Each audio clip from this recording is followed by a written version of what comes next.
नमस्कार दोस्तों, एक बार फिर से स्वागत है आपका हमारे चैनल आयाम पर। सिद्धों की परंपरा में आज हम ऐसे संत के बारे में बात करेंगे जो अपने आप में एक मिसाल हैं। वे जीवंत उदाहरण हैं इस बात का कि कैसे एक असाधारण व्यक्तित्व का निर्माण एक साधारण व्यक्ति के द्वारा भी किया जा सकता है। वे देश की सेवा करना चाहते थे। वे भारत जैसे महान देश पर अपना सब कुछ न्यौछावर करने का जज्बा रखते थे। बिहार के सासाराम में सन 1938 में जन्मे देश के सपूत पर देश को हमेशा नाज रहेगा। सन 1957 में एक फाइटर पायलट के तौर पर उन्होंने इंडियन एयरफोर्स ज्वाइन की और 1962, 1965 और 1971 की लड़ाई में चीन और पाकिस्तान के खिलाफ वे लड़े। उन्हें देश के प्रति अपने मर मिटने के जज्बे के लिए वीर चक्र और विशिष्ट सेवा मेडल से नवाजा गया। और इतना ही नहीं, सबसे कम ऊंचाई पर फाइटर प्लेन उड़ाने के लिए भी उनके नाम रिकॉर्ड दर्ज हुआ। बनारस हिंदू यूनिवर्सिटी से ऑर्गेनिक केमिस्ट्री में मास्टर्स डिग्री लेने वाले 15 साल तक फाइटर पायलट के तौर पर देश की सेवा करने वाले और विंग कमांडर की रैंक पर रिटायर होने वाले इस संत का नाम है पायलट बाबा। उनका असली नाम है कपिल सिंह।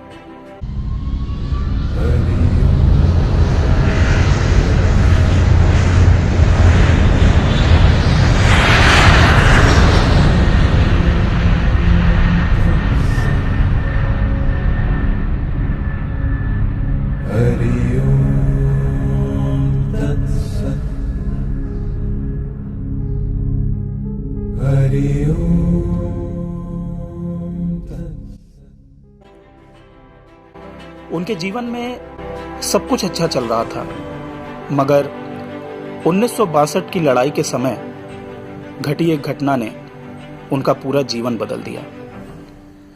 वे नेफा बॉर्डर पर अपने मिशन के तहत उड़ान पर थे।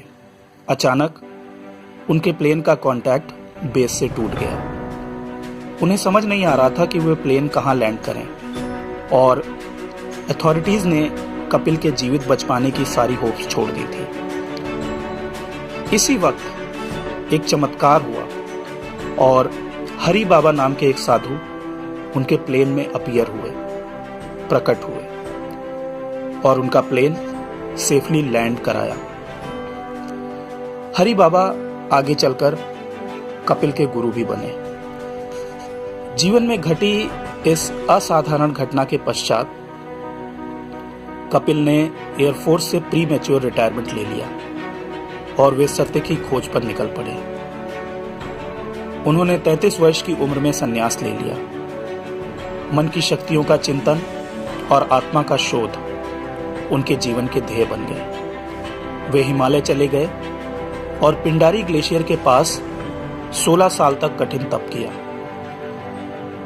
इसी साधना काल में उनकी मुलाकात उच्च कोटि के संतों से हुई, जिनमें महाअवतार बाबा जी, गुरु गोरखनाथ, सर्वेशानंद जी, अश्वत्थामा और सुंदरनाथ बाबा जी प्रमुख हैं। ध्यान मार्ग के माध्यम से उन्होंने समाधि के रहस्यों को जान लिया और तत्पश्चात उनके गुरु ने उन्हें सोमनाथ गिरी का नाम दिया। अब वे निरंतर विश्व शांति के लिए कार्यरत हैं। वे अभी तक 100 से ज्यादा बार समाधि लगा चुके हैं। उनकी ये समाधियां कभी जमीन के नीचे, कभी पानी के अंदर, कभी एयर टाइट कंटेनर में लगाई गईं। ये समाधियां 3 दिन से लेकर 33 दिन तक चली और यहां पर एक बार फिर उन्होंने भारत के विश्व गुरु होने की छवि को मजबूत किया। साधना के समय उनके अनुभव कितने उच्च कोटि के रहे होंगे, इसका अंदाजा हम उनके एक अनुभव से लगा सकते हैं। एक बार वे एक विशिष्ट साधना कर रहे थे, जिसके लिए वे गंगा नदी में स्थित एक चट्टान पर बैठकर तप करते थे।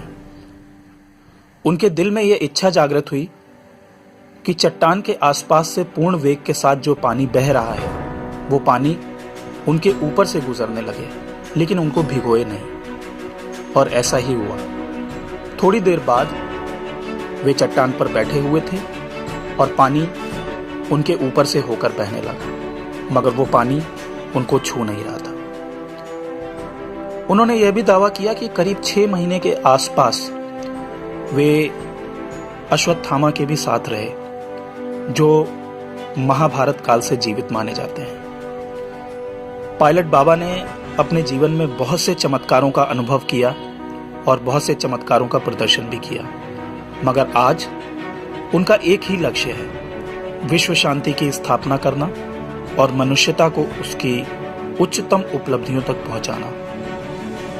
आचार्य रजनीश ने एक बात कही थी कि ईश्वर कहता है कि इतने तोते उड़ा रहा हूं, नानक, दादू, कबीर, जीसस, पलटू, राम, कृष्ण, ताकि शायद इनकी उड़ान देखकर तुम्हारे दिल में भी उड़ने की चाहत पैदा हो। तुम भी इनकी उड़ान देखकर कभी पंख फड़फड़ाओ और अपनी संभावनाओं को तलाशने की कोशिश करो। आखिरी में पायलट बाबा की एक बात से अपनी बात को समाप्त करूंगा। हमेशा इंडिविजुअल ने ही सत्य को जाना है, साक्षात्कार की अवस्था प्राप्त की है। भीड़ हमेशा हिंदू, मुस्लिम, सिख या ईसाई बनकर रह जाती है, मगर अकेला व्यक्ति अपने आप में सब कुछ कर पाने में सक्षम है जब उसका मार्ग सर्वोच्च उपलब्धि की तरफ जाता हो, जब उसकी कामना सर्वोच्च उपलब्धि की हो, आध्यात्मिक मार्ग की हो। आप सभी को मेरा प्रणाम। बहुत बहुत धन्यवाद।